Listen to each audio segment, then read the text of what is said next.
We have quorum. We can jump right in. This is JJ, everyone. We are recording and I'm running the meeting today, so I appreciate your all attention and patience with me as I run today's meeting. It looks like we have a quorum. Marcy, can I lean on you to kind of confirm so we can officially kick the meeting off? I'll try. Good morning, because I'm working off of two different computers here, so I'm trying to go through. And if I miss anybody, I apologize, but I'm going down the list here. So I'll just start with, I guess, whom I see. Bianca? Hi, good morning. Thank you, Bianca. JC? Good morning. I'm here. JJ, you already introduced yourself. Kathy? Good morning, Kathy Lewandowski, family member, and I chair the Plan Review Committee. Thank you. Kelly? This is Kelly Roberts. I'm here. Thank you. Thank you. Ken? Good morning, everyone. This is Kin, family member, council member. Nice to meet everyone. Great. Kristen? Good morning, Kristen Mackey, RSA administrator and council member. Thank you, Kristen. Mary? Hi, Mary Slaughter. I'm a council member representing a woman who was institutionalized. Great. Thank you. Megan? Good morning, council member Megan Cox, representing as a sibling of brother and legal guardian that's developmentally disabled. Thank you. Thank you. Vijette? Good morning. Morning. Am I missing any other council members? I believe we've had a couple join. Jeff? Jeff's here. Oh, okay. Thank you, Jeff. Did not see you jump in. Oh, there you are. Snuck in. No, it's totally fine. The list is alphabetical for me, so I'm scrolling. JJ, we got you. Any other council members? Good morning. It's Raina Mateo. Sims. I apologize, Raina. Go ahead. Hi, sorry about that. Raina Sims, Division of Aging and Adult Services. Good morning. Good morning. Thank you. Mateo. I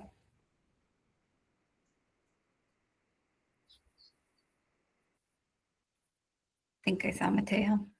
I see his name on there. Yeah, he's. Hello. Oh, there you are, Mateo. Okay. Hi, I'm Mateo Treetop. I'm a self-advocate. Terrific. Okay. Anyone else before I move on to staff? If not, I'll circle back. Does look like we have a guest, Sam Yes. Shepard. Sam, are you out there? Okay. I see his name, but we can do staff and then come back if Sam comes off mute. Sure. There's a couple of guests here. John? Good morning, John Myers, Executive Director. Lonnie? Lonnie Saints here, fiscal manager. Good morning. Michael? Good morning, Michael Leba, Contracts and Grants Coordinator. Thank you. Jason? Good morning, Jason Sneed, Research and Communication Specialist. Great. I don't see Sarah yet. So I'll move No, on. Sarah.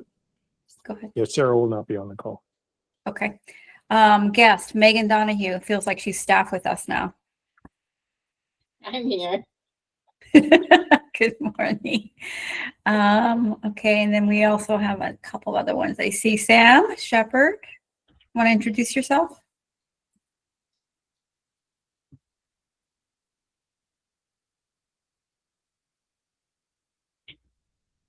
Okay. Stephanie Johnson. Good morning, Stephanie Johnson, Strategic Initiatives Manager with Rehabilitation Services Administration. Thank you. I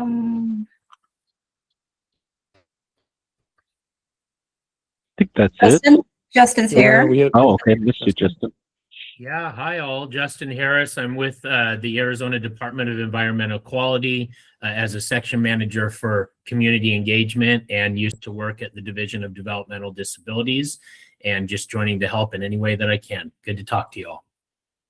Great to have you. I believe that's it, JJ. Okay. I think I saw we Gabby have a few more. come in as well. Yeah, they pop in and then we don't see when they come in. If anybody's joined and you weren't previously, Jana Merles just joined. Gabby, I see you out there. Good And then morning. John Sorry. no, that's okay. Did I miss anybody else, John? Yes, we have LT. LT. Good morning. Leah Landrum Taylor, LT. I am the Assistant Director with the Department of Economic Security. Happy to be here. Thank you all for joining. I do think we have quorum. And again, I'm JJ Rico. I'm your vice chair and we'll be running this meeting today, and we'll just jump right in. Hopefully you've all had a chance to review the agenda. And on item B, we have the review and approval of the minutes from the meeting of September. If I could make this bigger now, just give me 1 second to get the dates right here. September 20, well, that's not bigger. Oh, it doesn't go bigger. And it's from September and November. Can I get a motion to approve the minutes? This is Bajette, so moved. Thank you, Bajette. It's Jana. Jana seconds. Any discussion or corrections to the minutes from either meeting?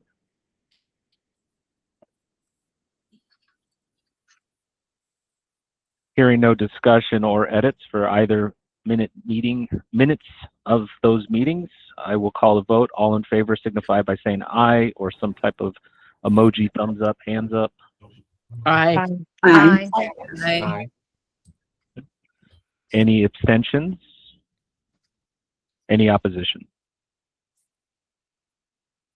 Thank you all. We'll move to the next item, item C, which is Lonnie with the finances.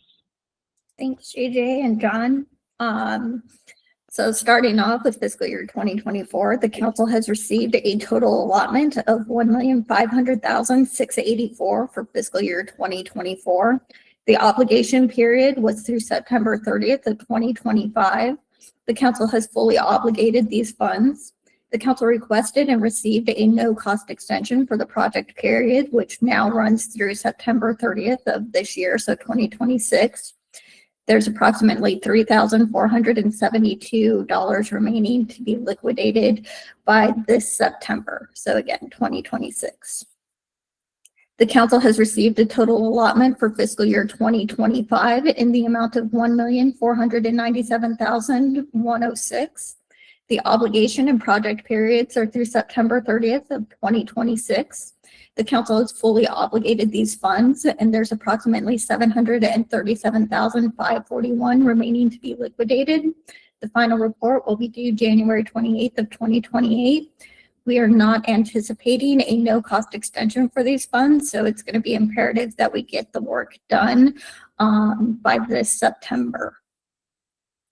The council has received the first allotment for fiscal year 2026 in the amount of $500,154. The obligation and project periods are through September 30th of 2027. The liquidation period is through September 30th of 2028. We have been told to expect level funding, but that is still uncertain. These funds will be used primarily for 2027 projects. These projects will need to be determined as part of the new 5-year state plan. The council is currently operating under a continuing resolution for fiscal year 2026 through the end of this month. If Congress doesn't pass a full year spending bill or another short-term funding extension, we face another partial shutdown. So hopefully everything can be figured out next week. Any questions on this sheet? Okay, the next is the council funded projects. I'll just keep it short. The sheet shows all the current projects funded by the council. All the new and continuing projects voted on at the September meeting are reflected. Any questions on this sheet? Okay, moving on to the last sheet. This one reflects the projects outlined in the fiscal year 2026 work plan, as well as all the projects that may move forward as part of the new 5-year state plan. The funding year is generally the year prior to the project year. So kind of what that means is fiscal year 2025 funds are being used primarily for projects to be completed this year, so in 2026. The administrative budget has been increased to reflect the work to be done as part of the comprehensive review and analysis and the 5-year state plan development. Just to let you know, the sheet is very fluid at the moment as 2026 funding has not been determined and the state plan development is underway. So until we've kind of finalized what that new 5-year state plan looks like, yeah, expect regular changes to at least the 2026 funding column of the sheet. And we're kind of looking at this point maybe around $450,000 to be used for new projects as part of the new 5-year state plan. Any questions on this sheet?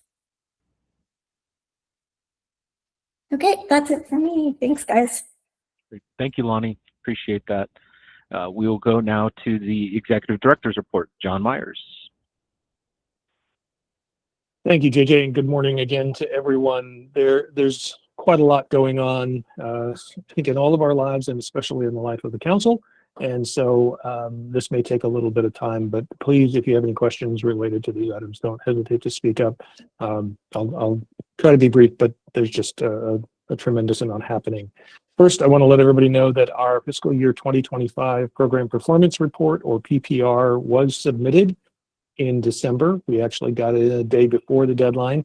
And I want to thank the staff for the tremendous work they did to make it possible.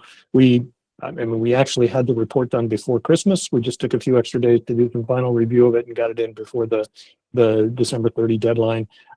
Big accomplishment, very big project. Takes us 2.5 months to get it done, and it is in. It's been acknowledged that it's been received, and now we wait several more months to get any comments that ACL will have regarding that report. But given the fact that it was very consistent with past reports, I don't expect that we're going to find any real issues with it. We typically do not have issues with what we submit. So very pleased to have that in, and very, very thankful to the staff for all the work they did to make that possible.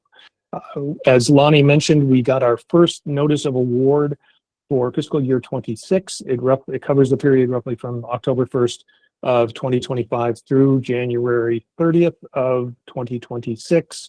As Lonnie also mentioned, we are under a continuing resolution with the federal government through January 30th. And there has been a lot of movement related to the federal budget.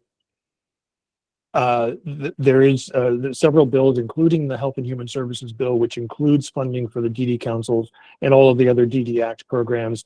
That Health and Human Services budget has moved through the House. There is a proposal now waiting for the Senate to consider, and the Senate was not in session this week. They will be back in session next week. They will be taking up any remaining budget bills that weren't already passed, including HHS, defense, and a few others. And there is a possibility that they will get those budgets passed and on the president's desk by January 30th. There is also a possibility they will not get those budgets onto the president's desk by January 30th. I've been on a series of webinars, including one just this morning related to federal budget issues, and there is a presumption that Congress will agree to a short-term continuing resolution if it doesn't all get played out by the end of next week. The challenge there is that the House is not in session next week, just as the Senate was not in session this week. So one way or another, either we're gonna see a short-term continuing resolution just so those final bills can get through, or we could see a very brief government shutdown. Hopefully it will not be longer than that. I do want to note that in the federal budget, in the HHS budget, all of the DD Act programs were level funded, and we see no reason to believe that the Senate is going to make any changes with regard to our programs. So that doesn't guarantee that we as the Arizona DD Council are going to get exactly what we got last year. There is sometimes some rebalancing. There's a formula that has to be used, and depending upon changes within certain states from year to year, one state may get more or less. We did see a decrease in the prior fiscal year from about 1.5 million to 1,497,000, so a $3,000 change. I would anticipate whatever we receive is going to be very much in the same neighborhood as what we've gotten in the last year or two, and a difference of $3,000 doesn't make a whole lot of difference in the way we're able to do our work. So again, we don't have any guarantees at this point, but we do expect that it's going to be roughly the same amount. The good news is that all of the programs, all of the DDX programs, were not cut. They were at least level funded. Now, we all have to bear in mind that with inflation, with the cost of business going up, level funding is in effect a cut. It is not the greatest news, but it is certainly better than seeing formal reductions made in the budget. So we all know that. We see this in a lot of different programs, but at least we know that the DDX programs are not going to look at formal reductions. Staff changes. There have been some staff changes at the Administration on Disabilities, which is part of the Department of Health and Human Services. There is a new administrator for the Administration on Disabilities. Her name is Rebecca Hines. She happens to be the sister of Robert F. Kennedy Jr.'s wife, Cheryl Hines. Now, Rebecca Hines is not an actress like her sister. She is a former special education professor at a university in Florida. She has a family member with an intellectual and developmental disability, and she comes with many, many years of experience and appears to be very, very dedicated to the kind of work that AOD and ACL do. And so there's great optimism that she is going to provide some terrific new leadership for AOD and work very closely with the DDX programs with ACL to ensure that the work we do continues without interruption, continues without barriers. You know, the proof is in the pudding, but there is certainly enthusiasm for her role.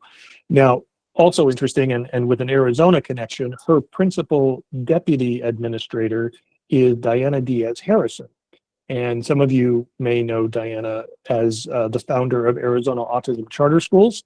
She was hired by Linda McMahon at the U.S. Department of Education earlier in 2025 to take on a role overseeing the Office of Special Education and Rehabilitative Services.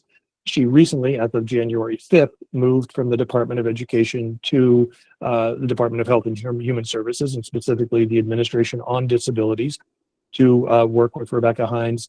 And Diana is somebody who is pretty well known in the autism community in particular in Arizona, maybe in the IDD community a little more broadly. She is, I will say she's not universally beloved, but she is somebody who managed to build quite an extensive and quite successful network of charter schools serving the autism population in Arizona. And it is hoped by many that she will bring her experience to bear in her new role, and she will work very closely both in the education space and in the disability space. So, you know, there are ongoing changes at the Department of Education. This seems to indicate that with the movement of many programs outside of DOE into other agencies, this seems to indicate that this is a commitment to making sure that that both special education and vocational rehabilitation receive attention within HHS, and that that there are staff directly committed to those programs. We will wait and see. We will certainly maintain contact with this new leadership at AOD and with our current leadership at ACL to make sure that they have all the resources they need, any information they need about programs we're doing in our individual states, but also collectively as a DD Council network. Yeah, I'll leave it at that. There is still work being done related to the new access and DDD eligibility assessments. To refresh everybody's memory, as part of the DDD supplemental funding that was passed by the legislature last session, there were requirements that changes be made to how eligibility is assessed and services are provided, particularly to the pediatric population receiving DD or all-text services. So a new process was put in place effective October 1st of last year. About 2 weeks later, the governor put a hold on that process in order to do some emergency rulemaking, and that emergency rulemaking period and public comment period have passed. Access is now reviewing the comments that were received, on the revised policy they're proposing. They received more than 4,000 comments, so there's a lot to go through. They are now trying to make sure that both those comments are taken into account and the new tool, the new high needs assessment or high needs eligibility tool that they have developed can conform with CMS requirements in order to make it usable here in the state. They are working very closely with CMS to get approval of an extraordinary care review process, which is not something that is typical in Medicaid programs. So there's a whole lot going on, and I may not be making any sense, but basically we're waiting for access and for DDD to release the new assessment tool, the new eligibility requirements, and from there we will see where we go. There is some pressure from the legislature. If you've been paying attention to what's happening with the appropriations process at the legislature, there's some pressure from certain legislators to get this moving, to get this actually on the road and get that tool in place, get that new process going so that they can see what the financial impact is to the state of Arizona. One of the key reasons that it was required by the legislature last year was because the DD system is costing the state so much, and they were looking for ways to basically reduce the spend by Arizona on DD services. So there are certainly some legal issues involved. JJ can speak much more to those than I can, but the long and short of it, I guess, is that the process is still ongoing. We expect something to be released soon. We've had a number of conversations with various folks at Access and DDD, and as of yesterday, somebody with the governor's office. And so we're trying to stay on top of where things stand, but there is no definitive date by which that's going to be in place, and no really clear idea of what it's going to look like, except to say that in all likelihood, some of the age-related eligibility requirements that were in the original tool and the revised version are probably going to stay in place. It is likely that certain families, again, particularly the pediatric population, certain families are going to lose services. They're going to lose hours. They are probably not going to have what they have had over the last several years, and that is going to create some challenges for families around the state. There's no question about it, but it's very difficult to save money on a program without reducing the amount of the program that's provided. So we're going to have to wait and see what the overall impact is. We're doing everything we can to educate families and help mitigate whatever impact that is, but at this point, it's very difficult for us to project what that's going to look like. JJ, did you want to add anything on that? Not much. I mean, I think, John, you described where we're at, where we went on the legal basis. I mean, the notice, I guess, that was originally provided on these changes is what led to the slowdown. I mean, I think from our interpretation, they didn't give proper notice to allow for comments and other things. That's why you saw this new comment and process develop. And so that's kind of the legal issue up front on the first go round. And then, as John said, I mean, CMS's review, we don't have a time frame, and I don't think there's a legal time frame to do that either. So we're subject to waiting for the feds to review, approve, and then it will be released. And that doesn't guarantee, you know, CMS is going to say they don't approve it or send it back, or, you know, there could be some other holdup. So we unfortunately are in a standstill waiting for CMS at this point, is my 2 cents, just to add to John's presentation. But everything else, John, I think you described really well. But I do, if you are a family member or utilize services and receive notices, I mean, those still may impact your families and your children to a certain degree. They're not going to roll back where they were before and the year before. So I'd just reiterate that. I think John made that point as well. Thanks, John. Sure. Yeah, and the last thing I would say on that is, as a reminder, everybody's probably aware the Parents as Paid Caregivers program was really viewed as the primary culprit in the DDD funding gap that was experienced last year. That's not entirely accurate, but certainly that has become a much more expensive program than a lot of people anticipated. That and the cost of applied behavioral analysis, or ABA therapy. Those seem to be the two large, that and caseload growth, which is just, it's just going to happen. You know, our population is growing, and so it's not a surprise that the need for DD services would grow. But there are various factors that are driving the increasing costs at DDD. ABA and Parents as Paid Caregivers Program are two of the biggest ones. They are being looked at very closely. TPCG is one of the things that's addressed in the new mandate from the legislators. ADA is something that that both agency level staff and legislators are looking at a little more closely. We're going to have to see where that goes. It's hard to tell at this point exactly what that's going to look like. But just know that there are lots of factors involved here. It's not one single thing that led to that increase. But it is fair to say, and moving on to the state budget, it is fair to say that those will continue to be looked at very, very closely by our appropriations committees in the House and Senate. And if you followed the release of the governor's budget proposal last Friday, you will see that there was a very, very large request for an additional supplemental funding bill for the current fiscal year. The request last year, the reason that there was so much consternation and there was so much animosity even between advocates and legislators was because of the size of the supplemental that was requested last year. It was $122 million.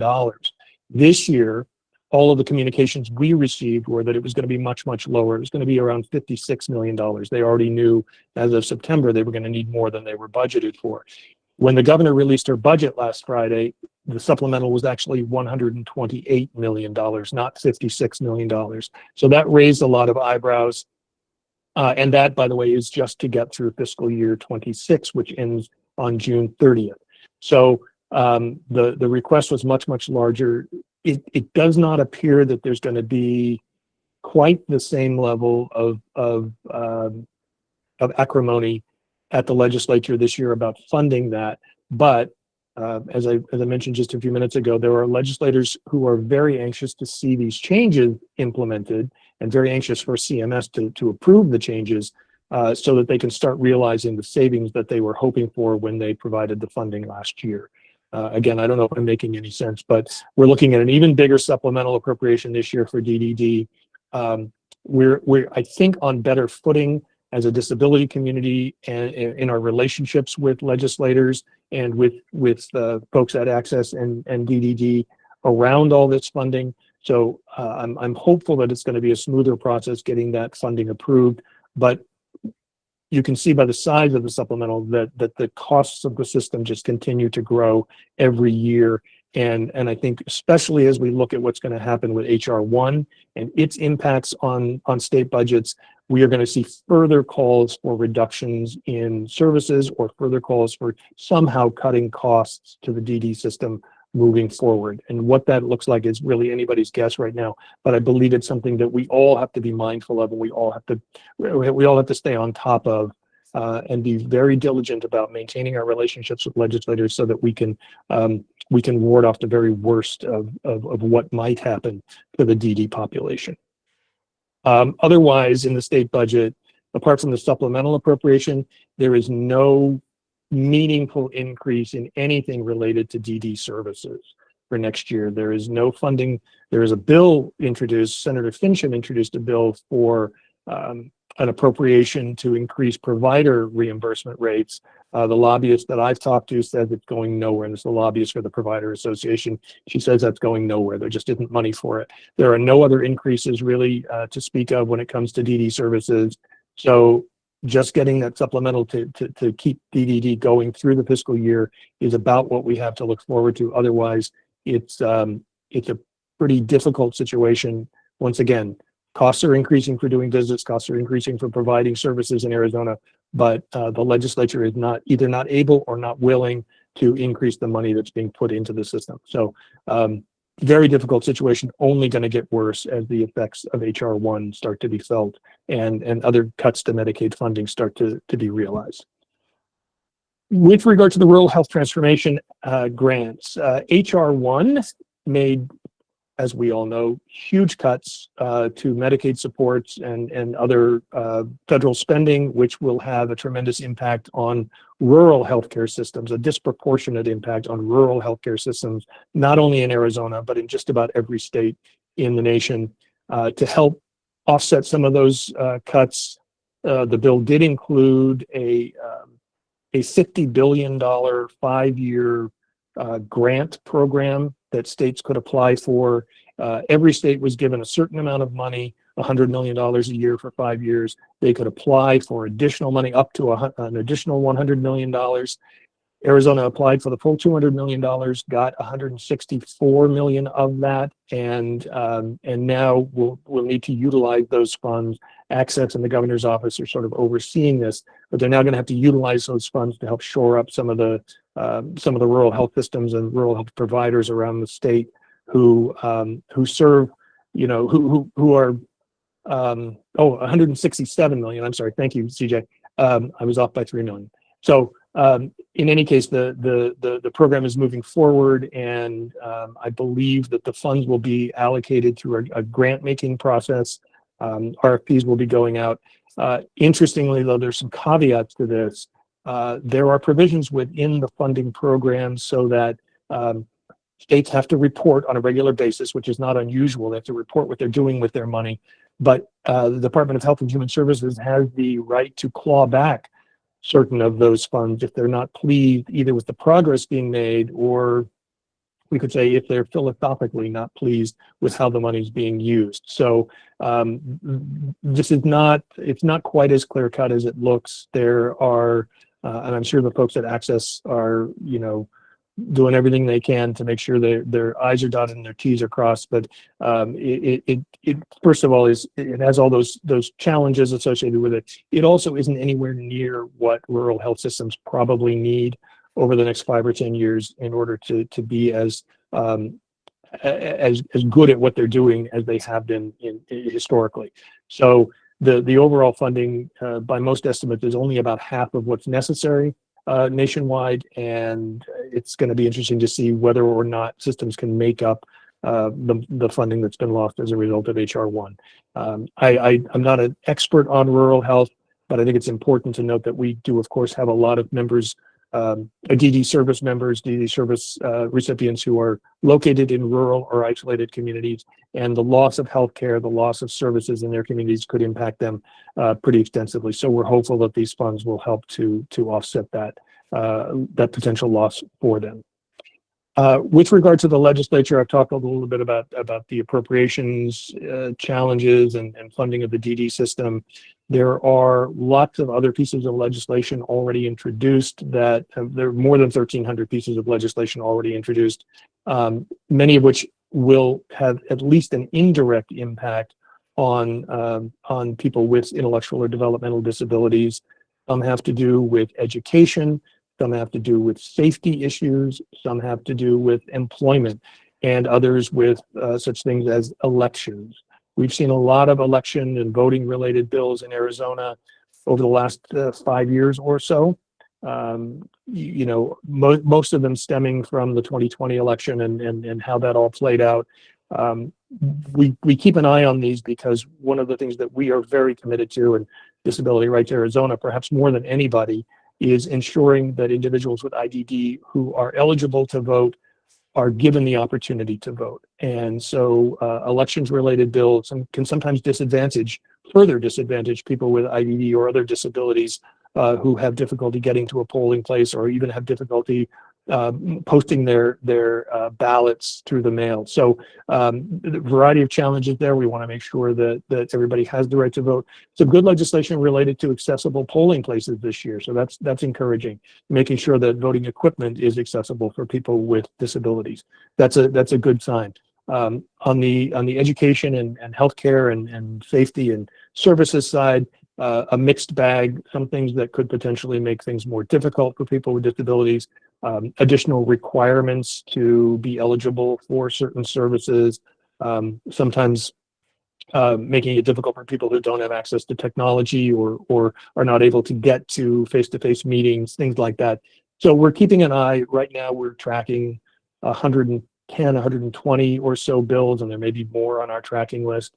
We'll be providing updates on those through our newsletter and through some policy updates that Jason Sneed puts together on a monthly basis. So we'll provide more information on those. If you ever have any questions about the kinds of things that we're looking at, Please don't hesitate to contact us, contact me, contact Jason. We'll be happy to share what we're looking at. And on that note, and related to the final item here, we did a series of lunches with legislators over the course of last week and the week before down at the Capitol. We invited members of the community and members of the legislature to come. A very informal setting, no formal presentations, nothing like that, but just an opportunity to have conversations between legislators and their constituents. We had some great turnout from the community. Quite a few legislators showed up and had great conversations, legislators of both parties. That was very encouraging. And it's a way for us to further the relationships that we've been trying to develop over the last couple of years. We will look forward to doing the same thing next year. And we get some great feedback from the legislators themselves on that opportunity. They appreciated learning more about disability issues. So we'll look forward to doing that. We also did a legislative preview for the community last Friday, and that is posted. It's available to the recording is available if you want to look at it and kind of get a sense of what we've been talking about. I'll be doing another legislative preview tomorrow at the Arizona Autism Coalition's first day of learning of 2026, and we will have some additional presentations coming up. I know Jason's going to be doing a presentation in a couple of weeks related to the criminal justice system and how it affects the disability community. We are doing everything we can to reach out to communities. One of the things we found as part of our CRA state plan development process over the last year is that we are often invisible in communities around the state. We need to be more present. And so we've made a commitment to doing that over the course of the coming year and even beyond. And so we will be reaching out to communities and actually being present there, interacting with members of those communities wherever they may be in the state to the best of our ability. So I will stop there. Thanks for your patience, and I'm happy to answer any questions. I know Jason put a link in the chat to the presentation we did last week. Obviously, things have changed since then. There are some updates to it, but we certainly encourage you to take a look at it if you have an hour or so to do so. Thank you, John. I'm looking at the chat, and also if anyone else has any questions or comments for John. While you think about that, I just want to give kudos to you and the staff for the PPR, having to go through that ourselves. I know it's a huge task and accomplishment to finally submit that and get that out. So congratulations for all of you to get that and get that done before the deadline. And then just on John's last point, just to comment on the legislation, a lot of times some legislation appears to be not related to people with disabilities. A lot of the voting bills that you might see, you might say it doesn't say disability, but the impacts our community, our ability to go to the polls. So if you are active in the process and you're looking at legislation, look at all pieces and insert yourself or your facts or your family members' facts into how that would actually change your voting experience or other access to services. And you'll probably see that it would impact, and most of the time, a lot of these bills negatively impact our community, disability community. So just a little tip, and I think John does an excellent job of getting us that information, not only to council, but far and wide. So make sure you read that when the newsletter comes out or watch the YouTube video. So I filled up space, hoping that someone would have a question. Does not look like they do. So we will move on to item E, which is the ADDPC 2027 to 2031 State Plan Development. And we have presenter Megan Donahue, who I heard is quasi-staff at this point. So Megan, feel free to take the mic. Hi, everybody. Yeah, staff and I have gotten quite close in the last month with all of our work together. So, let's see here. So, all of you are aware of the state planning process or council plan process that's been going through the last many months. And just to kind of bring you all up to speed on where we're at with it, is that we've completed this comprehensive review and analysis. We presented the results on that at the November council meeting, as well as some other activities that we have done. And just to quickly reflect back on the comprehensive analysis, That was basically creating a landscape of services and supports for people with IDD in Arizona across many different domains, some that were required, some that we still wanted to cover at least at a high level because it's important to know what's going on out there. You all have received the essentially final draft of the CRA. There has been a small last minute addition under interagency initiatives capturing bridging and bridging aging and disability network, but otherwise what you have is the text of the CRA. We are working on making it accessible so that, making sure that the document itself is fully accessible before it gets published. So next week, the accessible version will be delivered to ADDPC. The content, again, is the same. It's also being translated fully to Spanish. That'll be delivered to ADDPC in a few weeks. And then we're encouraging, I mean, this is written and designed with the intention that this be published for the public. Once it's published to the public, I'm recommending that you send an email out to all the survey respondents and community conversation respondents who asked for a copy. And so staff has the list of the community conversation people. I have the list of the survey people, and I'll get coordinated with Sarah to make sure that she has all that to send that out. So that's where the CRA is. And what that really did was looked at everything comprehensively. It gathered public input, and it really doesn't tell us a lot of what you didn't already know, but it does bring up some of the community perspectives of what the pain points are. And it's at a high level because it's already, it's many, many pages just capturing it at the high level. And it's not intended to deep dive into any specific area. That's not what a comprehensive review is. That would be a focused review. So, it surfaced a lot of issues. Some of them are within the council's realm of creating change, and some of them just are outside of the scope of what the council can do. In November, we had a conversation. So the other thing that we did is the ad hoc committee on the council plan reviewed the CRA, and they analyzed issues and challenges. And so taking a step backwards, in November, we presented both the CRA findings and their analysis of the state issues and challenges. And then we had a lot of conversation about the need to scale back the plan and the council provided input and direction that was essentially saying we need to narrow our focus and focus on fewer things. And let's do one thing that's really ambitious, and we might not move the needle very much, and then but will have bigger impact in the long term. And then the rest of the the plan should be really focused on incremental changes. So about 1/3 or so maybe ambition, 2/3 incremental changes. So we took that whole directive, and I worked with John and a work group. There was 10 or 11 people of council members, advocates, and partner leaders. And we asked for 100% participation with that work group, and we met 4 times, 2-hour meetings each time throughout January and in January and in December.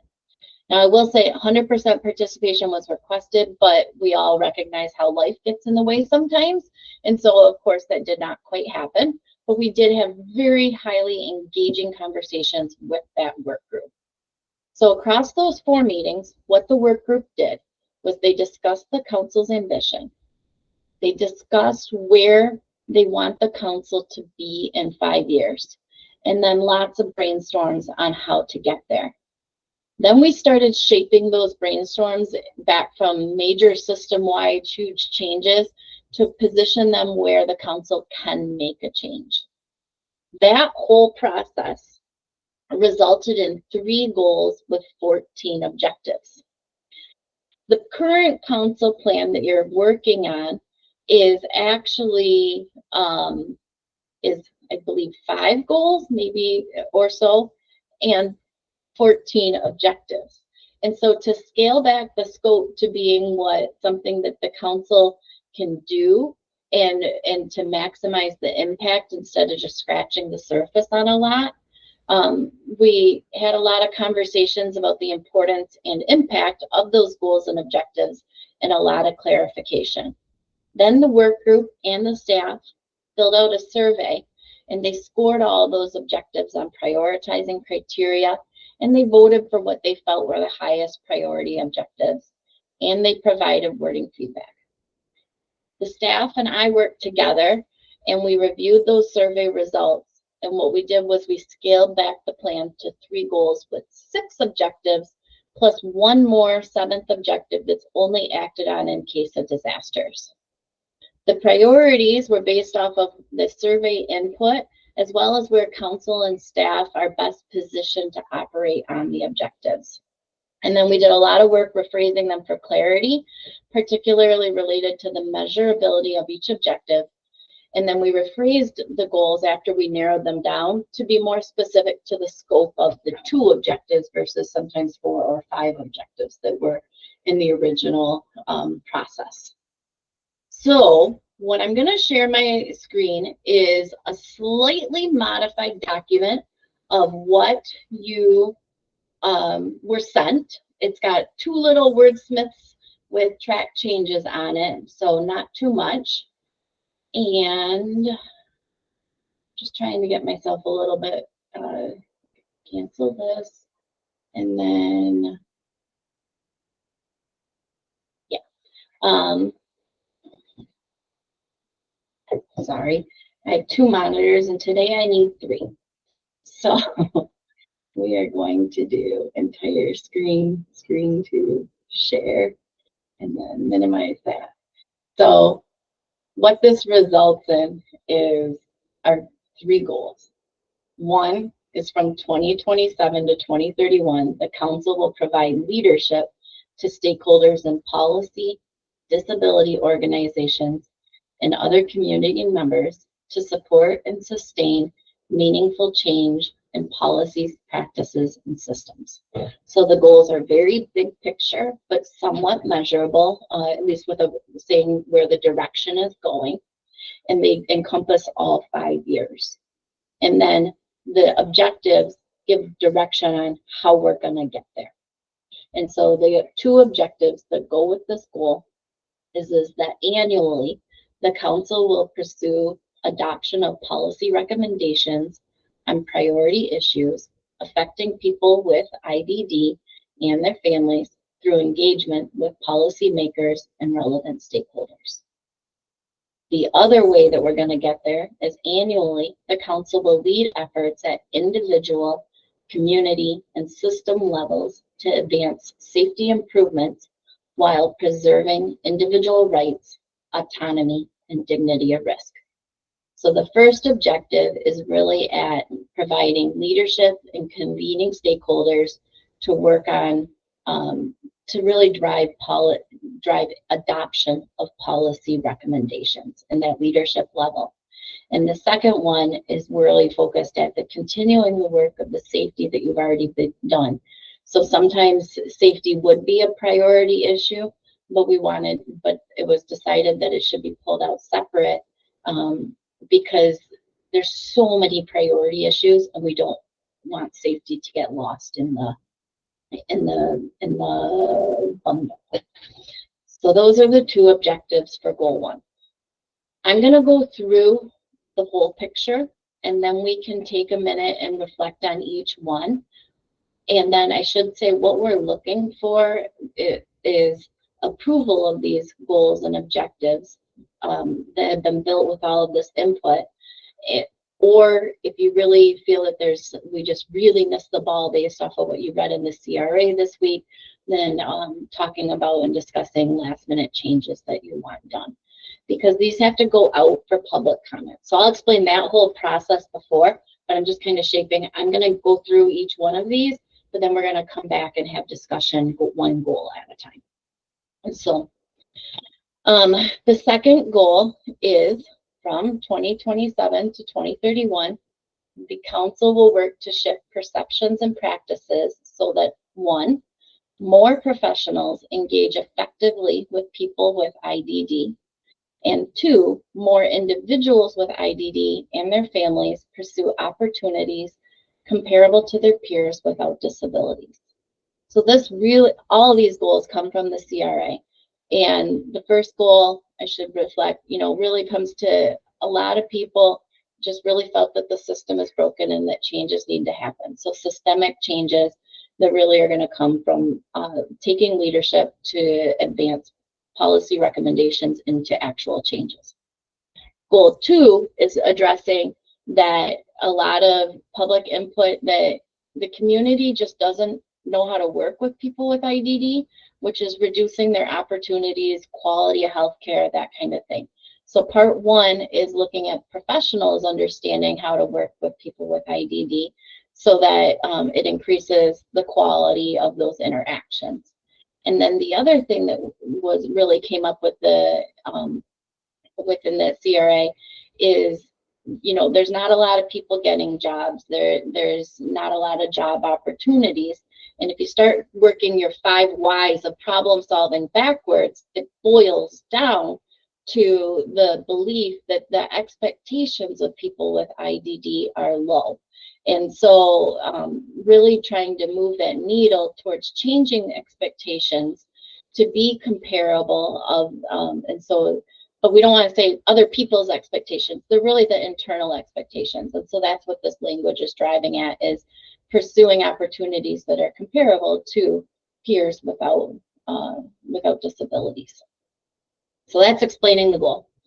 Then we have the first objective. So by 2031, so across the 5 years, the council will support training designed or co-designed by self-advocates for professionals on how to engage with people with IDD applicable in different settings, such as healthcare, law enforcement, financial advising, caregiving, and support professionals.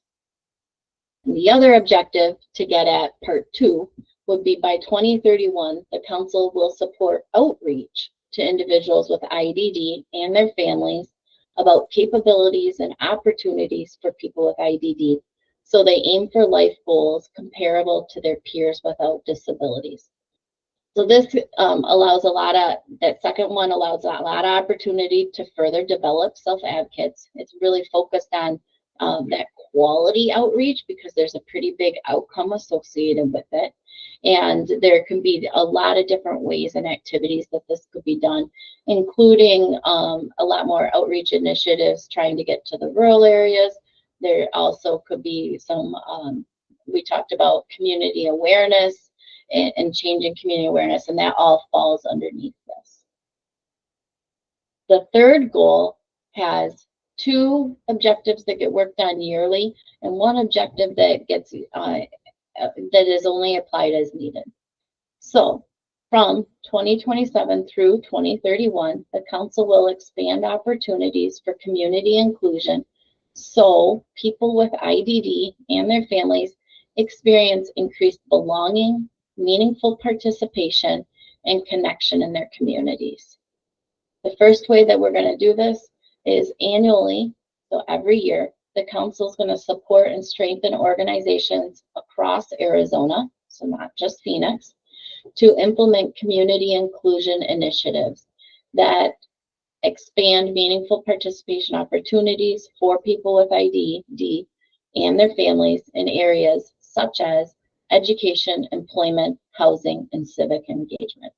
So really looking at making sure that the supporting and strengthening is really aimed at initiatives to expand meaningful participation.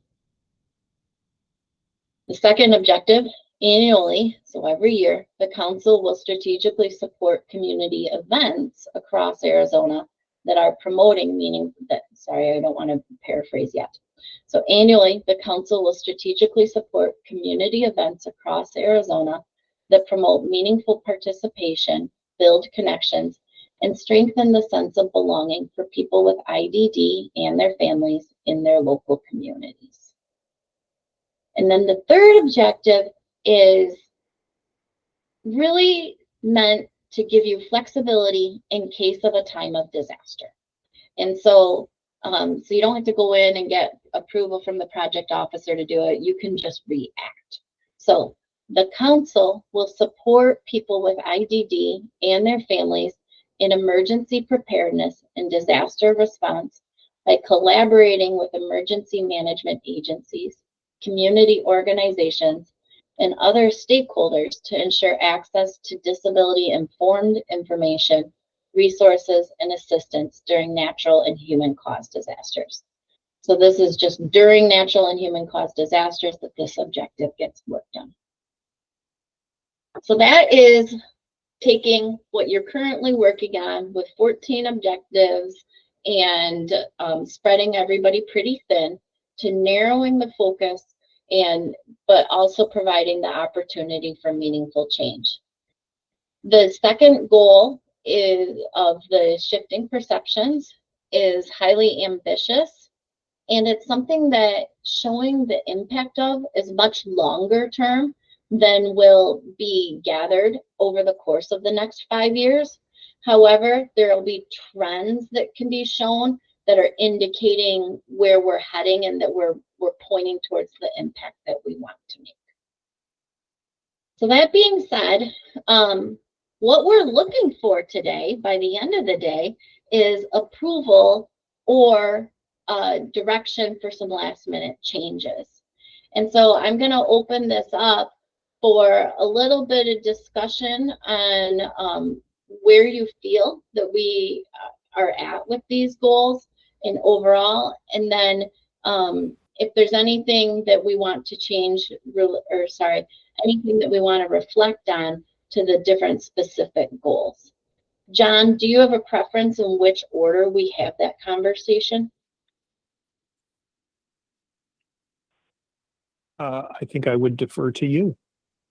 Okay, so let's just open it up for maybe 5 minutes on each goal for everybody to just reflect on and say whether they feel that, whether or not they feel that this goal is capturing it, or what kind of activities you think really kind of fall underneath it, where your brain is with each of these different goals. So let's focus on goal 1.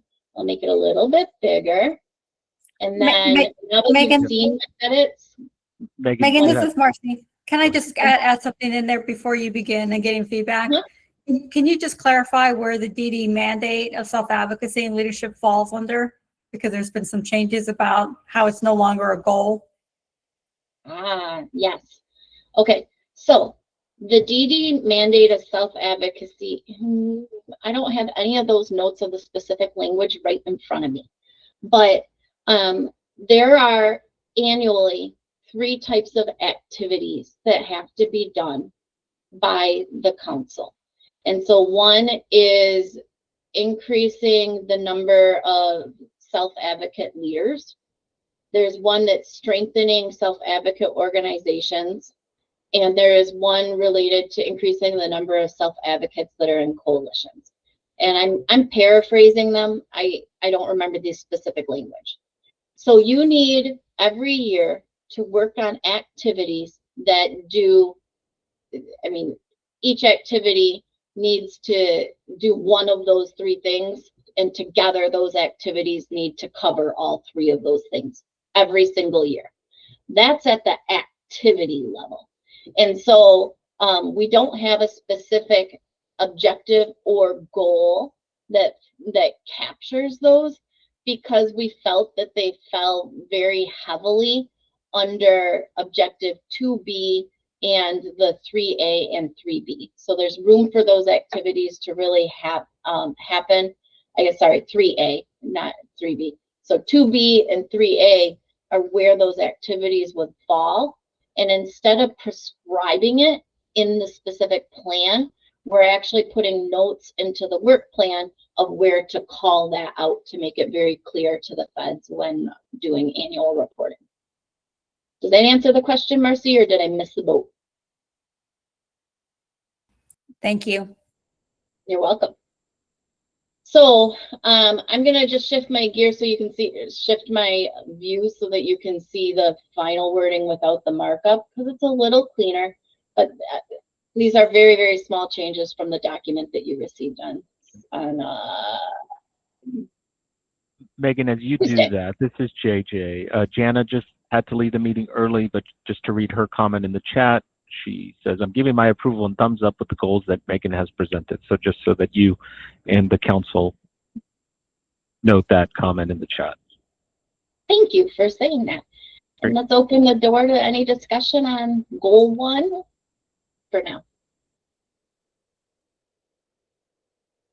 Mary Slaughter has her hand raised. Mary? Hi, first off, thanks for the consolidation into something that has a little bit more focus. I really like that. I on the first goal set, I love the fact that it's pretty broad because I think we are going to be facing over the next 5 years or so a lot of changes, and it always presents opportunities for that look disastrous in the beginning, but it can create opportunities for some really intense policy changes that maybe we've been looking for too. So I think this sets us up to be involved in those kinds of issues as they start to unfold. So I love that part. That's all. Thank you. Thank you, Mary. Other comments from anyone on the council? Questions, comments?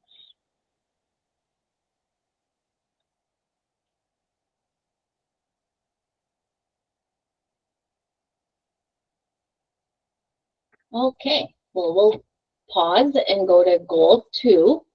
So that's the shifting perceptions and practices to increase so more professionals are engaging effectively with IDD, and so that more individuals that have IDD and their families are pursuing opportunities comparable to their peers without IDD.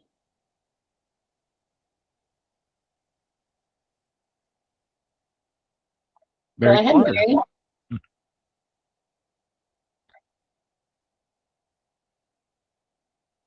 Go ahead, Mary. You're muted. Thank you. I like this goal. I have a little bit of a something doesn't fit right in the second objective for me. Okay. And it's when it says, and their families, about capabilities and opportunities for people with IDDs, so they aim for life goals comparable to their peers without disabilities. I have a little bit of a knee-jerk reaction to that, which points to blaming parents who don't have high expectations for their kids. And I want to take that negativity out of it for me. But and I'm thinking that the sentence, so they aim for life goals comparable, is really talking about setting high expectations and having high expectations, which is absolutely essential to folks moving forward and having a life of their own. But we also need to recognize that the people that we're asking that of have very realistic things that they're facing. Oftentimes things like, I don't have enough support to even dream that way.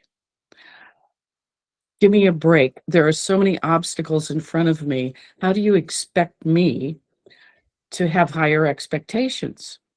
So I think that if we look at this and see that part of what we need to do is find out why people don't have higher expectations, why they feel stifled to even dream about what might be comparable to some of their peers. So I would like to have that caveat in there someplace, which is basically, let's make sure we know why people don't have higher expectations so that we can attack those kinds of things as part of this process. Because it's like we want to encourage them to have higher expectations, but the system needs to support that to happen at the same time. So that's my little comment on that one. So my follow-up question to ask on that, and then we'll go to Gabby, is does that need to be worded in the objective, or is that one of the leading activities that gets started in year one or so, is to do that? I worry that it would not be prefaced with that kind of stuff. So I would love to see something like that as a part of the objective to make that clear. That's all. Thanks. Go ahead, Gabby. Good morning, everyone. I completely agree with Mary. I've been trying to figure it out myself. I'm not sure if it's something culturally for the families that at least that we serve. But I feel that there's a fear that we're working towards that, and that's something we've done for a while. It's taking longer, but at least for us this year and going forward, it's sort of become a passion. Like that's something I really want to work towards, because speaking to some of the families, they love their children, they have high expectations, but then they have that fear because even in our culture, we're so used to having our children will be with us forever, then even having them be more independent to go out to work and do things. There's a fine line there. So I'm figuring out how to better serve them, how to better help the families and empower them. But we're sort of on the same page. I think we have to provide those tools for the families so that they can better understand and we can figure out how we're doing it. And we're figuring it out as well. So we're right there with them. Thank you, Gabby and Mary. There's also a comment in the chat from Ken. Ken states, I like that there are many focuses involving families and caregivers, which are very important because everything can begin from caregivers' roles.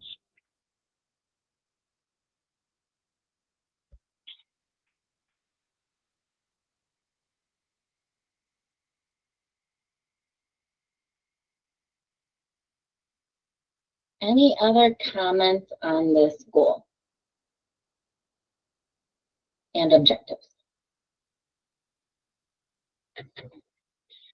So what I'm going to do is make a comment here based off of this feedback that, because the work group's working on final wording today, is that so we've got two things to focus on. One is what's the intention and the spirit behind it, which is what we're getting your vote and approval on today after we all come to an agreement. And then the other thing is like wordsmithing notes, and that is not required for that approval today. That can be finalized as long as the essence is right, and we've got that figured out. So we need to add add in something about exploring. Oh, my mouth. This is hard to do all at the same time. So let's see here. Something that is capturing, need to add in something to capture exploring barriers, to exploring / addressing barriers to achieving the high expectations. I think to even setting high expectations. Setting. Okay, we'll keep it lower there. Setting and achieving, I don't know, but it starts with I've got to have that idea first. Okay. And then, well, and the whole thing's at the pursuing. So let's keep the achievement out of it. That's maybe the next 5-year plan. But let's get the pursuing happening is what the goal is aimed at right now. So we'll just say setting. And then a wordsmith note for the work group is tone is that parents aren't, and shift to be more positive.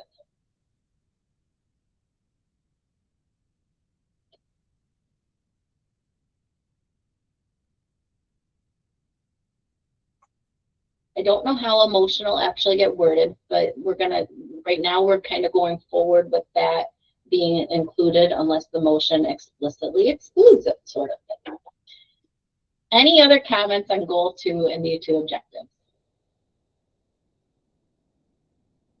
Okay, we're going to move to goal 3, and let's see if I can fit all this on one screen. Not quite. Zoom out just a smidgen. There we go. Now we have all of goal 3 and the objectives on your screen, and opening it up for conversation there.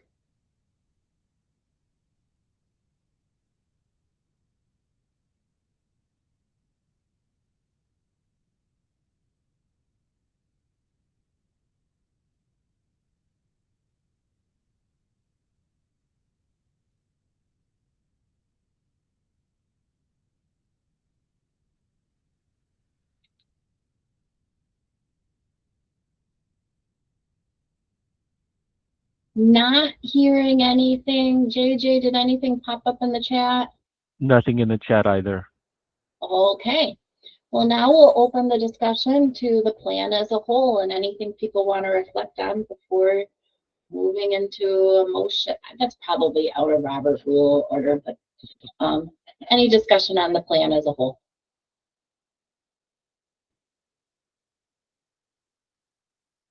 Gabby, I see your hand still up, but I think it was left up from your other, or did you have another comment?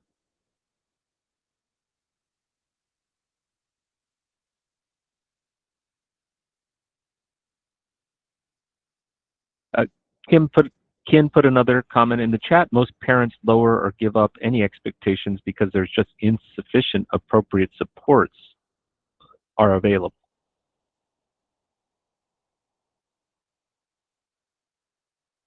So perhaps the long-term changes, our goal 2 is really aimed at outreach to increase some expectations, also understanding the barriers, which then can inform maybe there's some issues that need to be addressed under the goal 1 and the leadership that come from some of those activities that are exploring what those barriers are.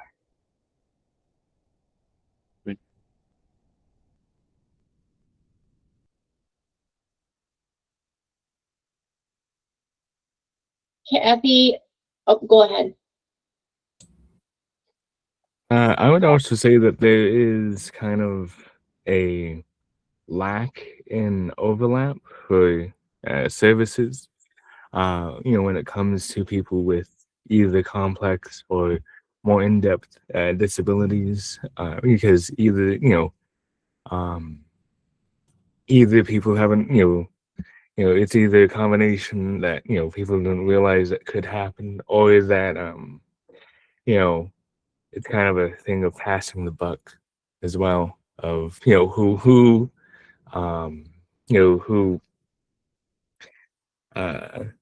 would take care of that, and, what type of service providers. So that can also be an impact on the expectations part. So I think that further emphasizes that addition of needing to increase the knowledge of the barriers and getting some of that documented so that they can be addressed.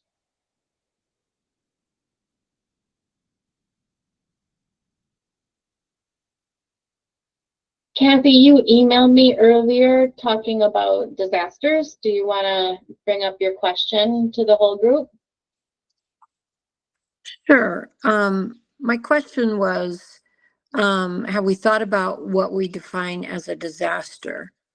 And maybe we should have more discussion about that in the group. So what will be that point where the staff say, okay, this is a disaster? Is it a declaration from the state of Arizona? What are we going to define as a disaster? Just wanted to have more discussion about that. And right now it's left pretty broad. Pretty broad, yeah. To the council's interpretation. Gabby, are you building on that or switching topics?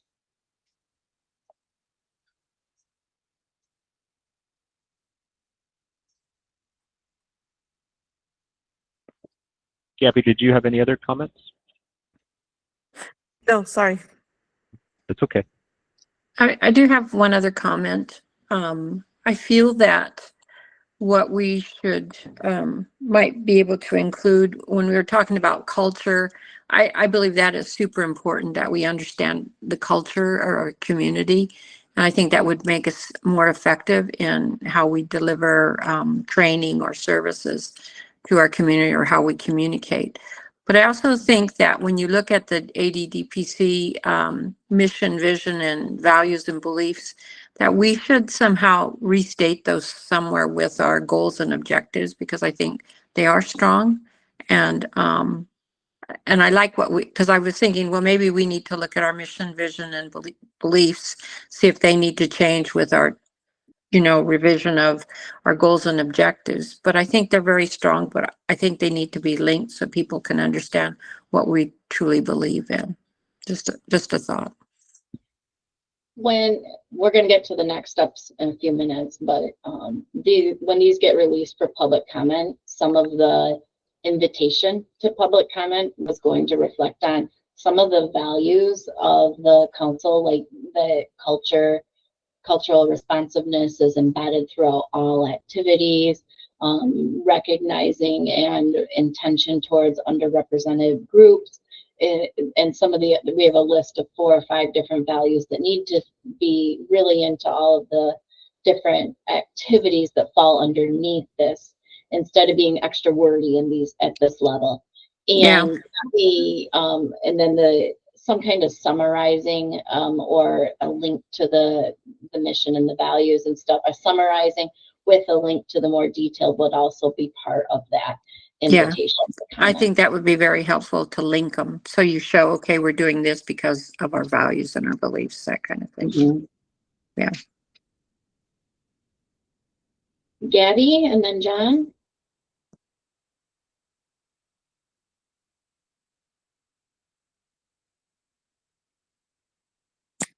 I'm sorry, I was disagreeing with what you were saying. Go ahead, John. Yeah, I just really quickly wanted to touch on Kathy's question about the definition of disaster.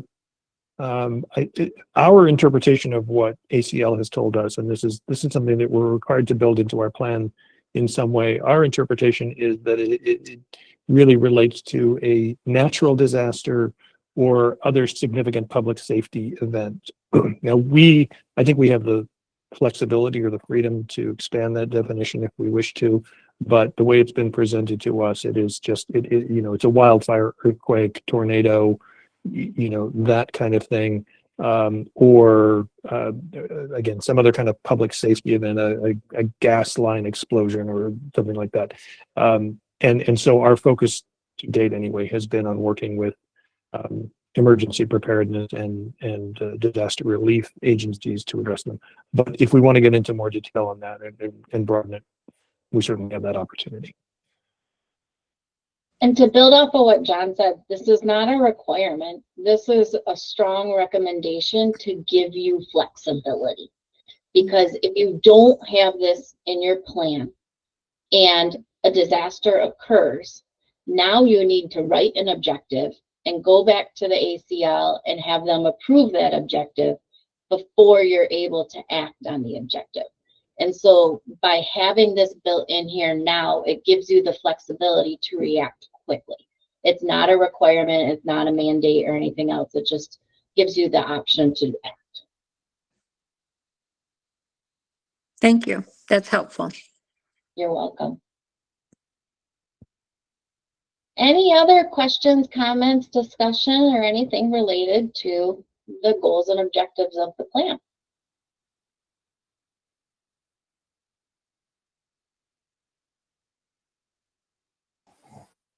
Carol? Thank you. I was sitting here thinking, listening to John, and when I think about the definition of disaster for our IDD community, I think we need to be really sensitive to the fact that some disasters may not meet the magnitude of like our emergency preparedness manual for the state, but would be life-threatening for people with disabilities, like a power outage, for instance, or for people who are dependent on durable medical equipment. So I do think that it would be a great idea for this council to kind of expand on that definition, considering the population that we serve and how vulnerable they can be. A 4-hour power outage could be life-threatening to this population, where the general population would not necessarily really even notice it or think about it the next day, right? So just want to put that out there. I'm seeing reactions of encouragement to that comment. So we can add a note that the intention of this needs to be expanded.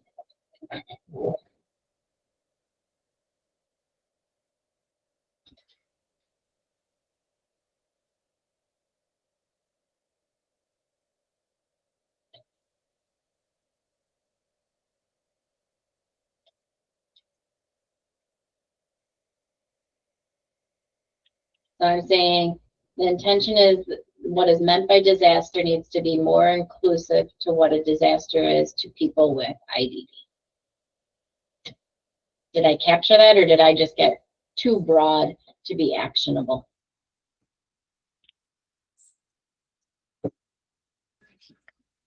I think Yeah, it's good. I think for me, it's like, does the staff understand what maybe some of the activities might be? For example, with Carol mentioning, the other types of disasters, I think about formula for children who, have to have specialized formula. And how will our staff know that this is a disaster? What are those indicators that this is becoming a disaster? Is it when the news media is saying it is, or is it because we're hearing from families that say, there is no specialized formula for our babies, that kind of thing? I was just trying to think about the process and how that will work. Then our staff will know, what do they set up in advance so that they're notified? Are they watching something on the news? Are they watching certain outlets giving, I don't know, breaking news or newsletters, or what's going to help our staff to know that this is a disaster, it's becoming a disaster? What if one of the first year activities underneath this is development of some kind of Notification? Procedure, a decision-making guide of how, so one of the activities that gets acted on in the first year is a preparation activity of some kind of decision-making guide that the council decides that they're going to adhere to decide what surfaces and who makes those decisions, and kind of outline some of that is something that you're all putting your input into, but at the end of the day, I guess you're coming to an agreement on, and who's going to make those decisions. Are you going to have a whole council vote, which requires a quorum and convening, or are you really delegating that to the executive director, something along those lines? So some kind of activity that really shells that out to be to where you're all comfortable with it. Yeah, that sounds good. Sorry, I jumped in front of you, John. Go ahead. No, that's perfectly fine. And thank you both, CJ and Kathy, for those comments. Those are excellent points that we need to consider. One of the advantages we have is that this is not really a new effort for the council. ADDPC has supported emergency preparedness projects in the past, so we have a body of knowledge, a body of information to draw from. We can update some of the work that's been done in the past. We've also begun to establish a relationship with the state's Department of Emergency and Military Affairs, and in particular the Division of Emergency Management. So Yes, we absolutely need to define what the activities are going to look like and how we become aware of a disaster, how we respond to it, what that process looks like. But we aren't having to start from square one to do that, because there's already already has been some work done and is currently some work underway.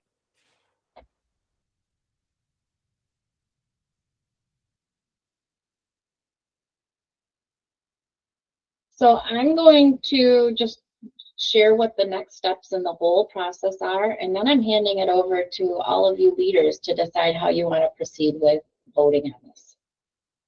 So what we're looking for today is approval of the goals and objectives, really looking at that intention behind them. I think we've just made those last minute adjustments of what needs to be included in their intention.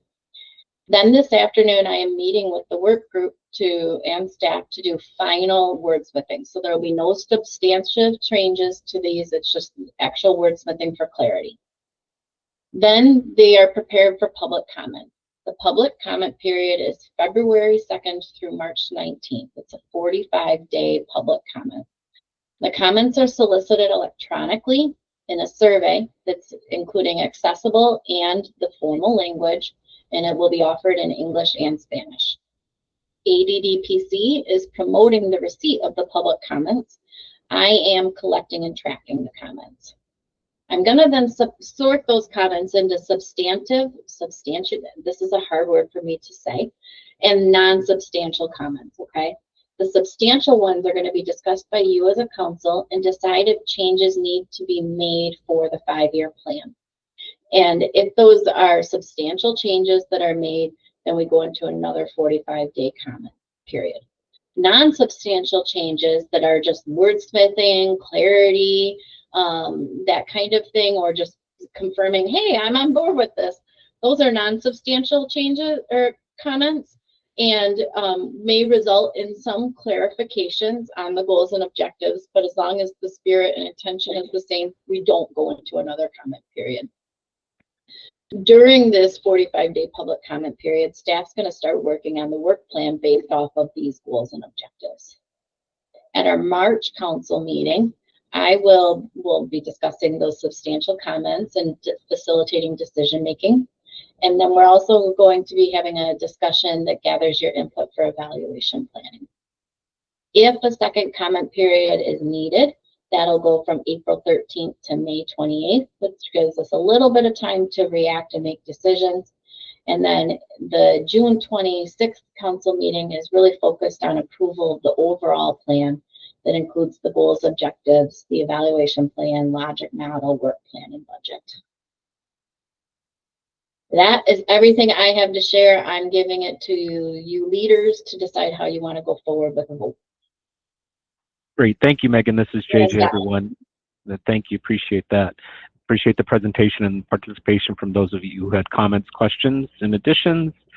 John, I assume we need a motion to approve the goals and objectives that Megan's presented and that we've edited today. That would be best. Great. So I will call for a motion to approve the goals and objectives. This is Mary. I'll make that motion. Great. Thank you, Mary. Do I have a second to Mary's motion? This is Bajette. I'll second that. Bajette seconds. Thank you. Before calling a vote, just to see if there's any further discussion. Hey, Jay, this is Kelly Roberts. Just letting you know that I'm going to abstain from voting. Being there might be a conflict. Thank you.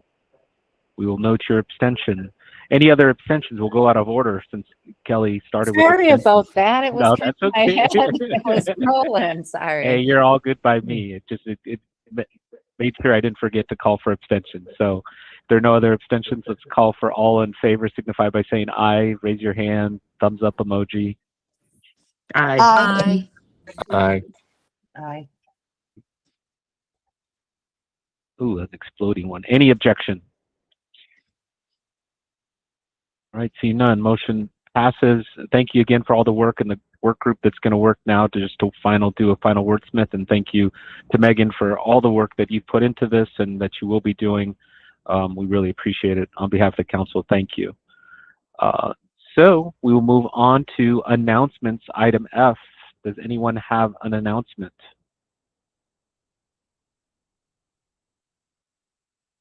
Right, Raina Sims. Hi, it's still morning. Good morning, everyone. I apologize, JJ, that my camera is not working. I'm working from home and my connection is terrible here, but just wanted to make everyone aware that the Division of Aging and Adult Services, which serves as Arizona's state unit on aging, is currently routing for public comment our draft state plan on aging, which will be a fiscal 27-28 state plan. As a reminder, like I said, the Division of Aging and Adult Services serves as Arizona State Unit on Aging, and part of that responsibility includes that we develop a multi-year state plan, that we distribute our ACL awarded through OAA federal funds to our 8 area agencies on aging, and that we deliver area plans to deliver social, nutritional, and health-related support services to individuals within the 8 service areas across Arizona.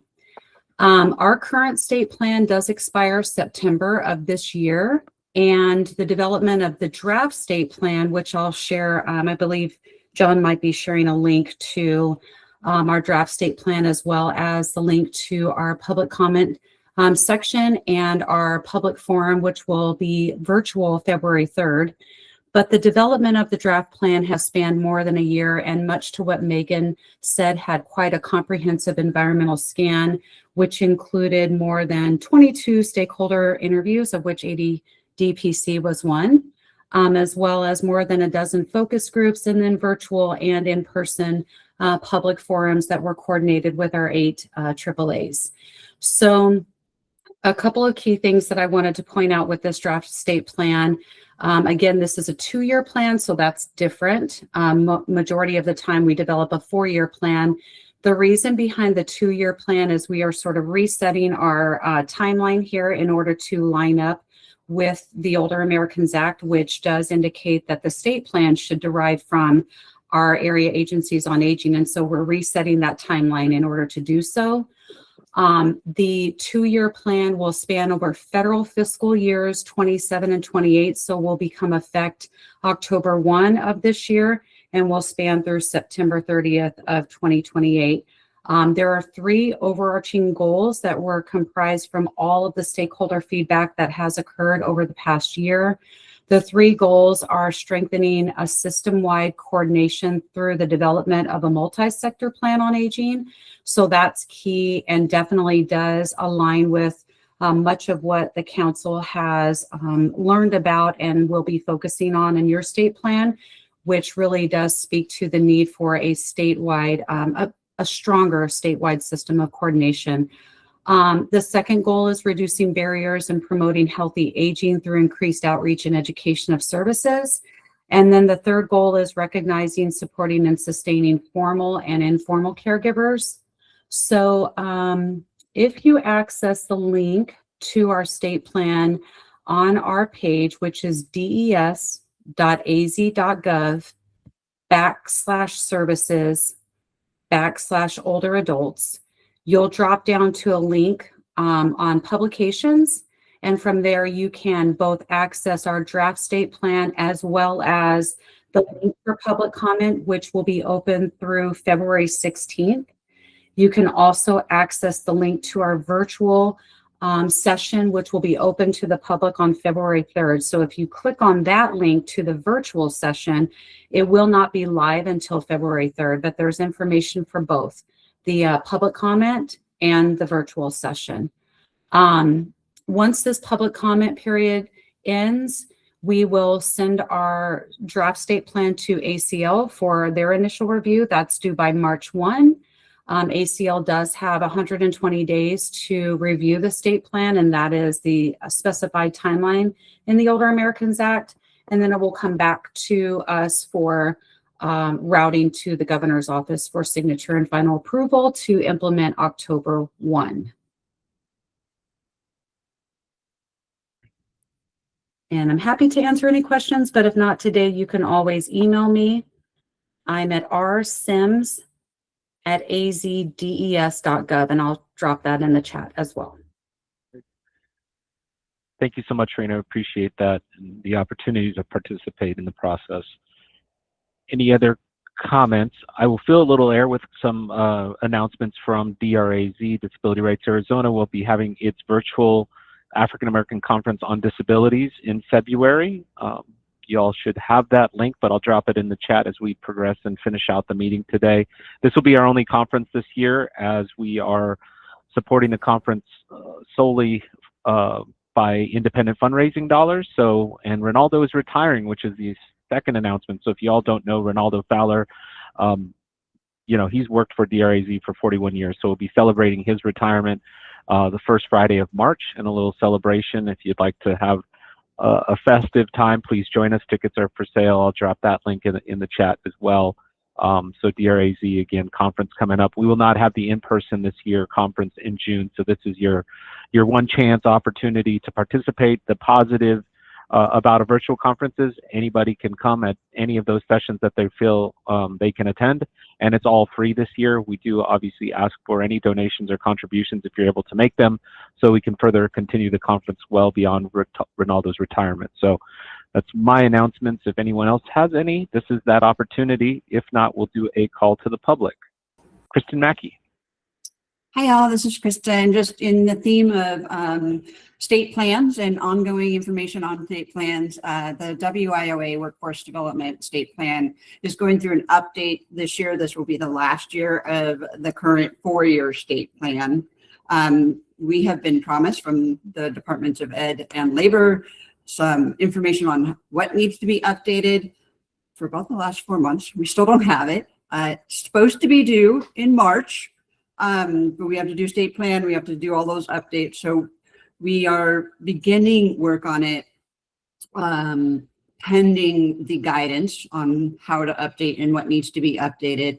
But I did want to put it on your radar that the state plan will be updated, and now it seems there might be a period of submission time that might be given to us. And I'll be sure to let everybody know about what that submission period is and the public comment. But I did want to just also say that, you know, as a department for workforce development, we are looking at updating that plan, and then we will start again in developing the new state plan for workforce development for 27 and through 31. And that's it that I have. I did want to share some good news. We were recognized by the governor's office for an impact award for the services provided to individuals with disabilities in the field in employment and offering customized or integrated employment for individuals with disabilities. So it was a nice opportunity to be recognized by the governor's office for the work that the VR staff are doing in the field. Thank you, Kristen, for sharing both of those announcements. Sam Shepard. Yeah, hi everyone. Sorry, my mic was not working during the introductions earlier, and I'm off my phone as my computer broke earlier in the week. But I guess I'll introduce myself first. So my name's Sam Shepard. I'm the founder of 3DA. We advocate for people with developmental disabilities. I also happen to sit on the DDAC. But really, I just want to share information about House Bill 2700 to you guys. This would be to establish a technology first study committee. I'm going to put that link in the chat right now for you guys. But really, technology first is looking at how we can use not just assistive technology, but all technological solutions in better serving individuals with developmental disabilities.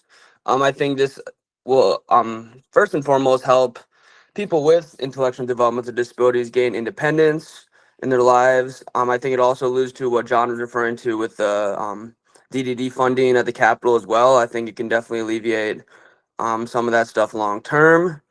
But let me put the link to the bill itself in the chat, and then I'm also going to attach a article that's on our website that kind of better explains it as well.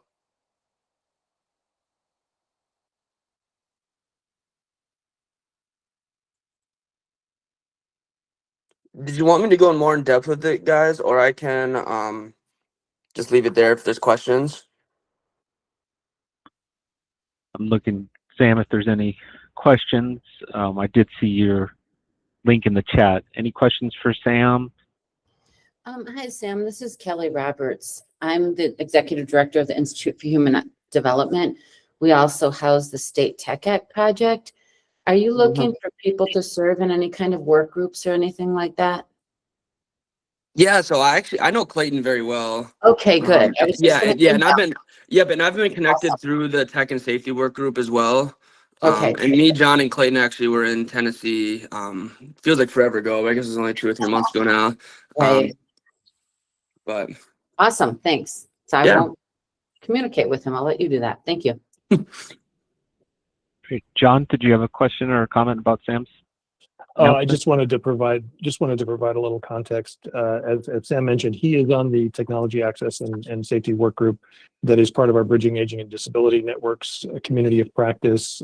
He and Clayton Guffey from ASTAP and I did go to Tennessee to kind of get introduced to some of the enabling technology and supportive technology that's being used in other states. And so Sam's been a really critical member of that work group and working with legislators to get this this bill introduced. So we appreciate it. I completely concur with him.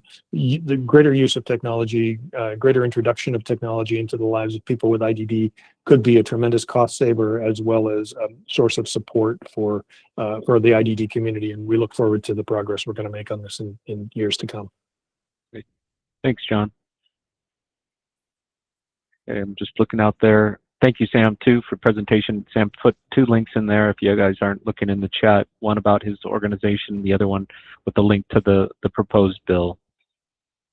Any other announcements or questions? Seeing none, I'll do a call to public. I do know we had some members of the public. Any call to public announcements, statements, questions, comments?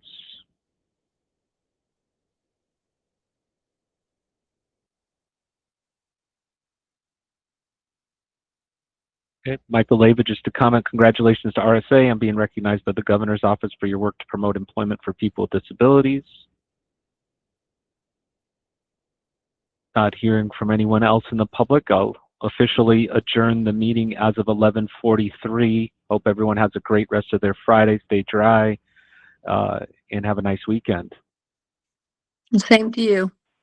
Bye, everyone. Bye. Thank you all.